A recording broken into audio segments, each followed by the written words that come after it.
Ce sont 70 % des routes de la région qui sont dans un mauvais état, selon les données du ministère des Transports datées de 2023.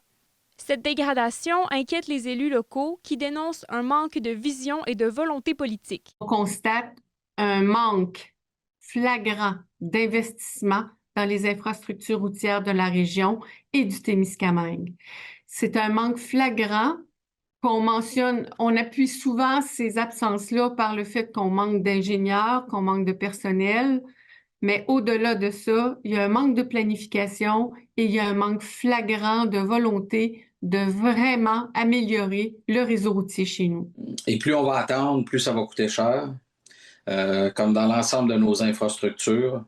Ça a été dit dans d'autres reportages, l'Abitibi-Témiscamingue ne reçoit pas ce qu'elle envoie à Québec. La région doit composer avec un trafic lourd constant alors que les routes ne servent pas seulement les citoyens, elles soutiennent le transport des ressources vitales pour toute la province. On a une circulation de camionnage chez nous et que quand on ne fait que calculer le pourcentage de population, on est encore plus en déficit sur l'effet routier puisque les ressources naturelles sont les principales ressources qui circulent dans la région, que ce soit au niveau des camions de lait, des camions de bois, de tout le transport lourd. Il faut bien prendre acte du fait que ces routes-là, elles deviennent vraiment difficiles de circuler. Pourtant, malgré cette contribution essentielle, les élus de l'Abitibi-Témiscamingue ont l'impression de ne pas être entendus.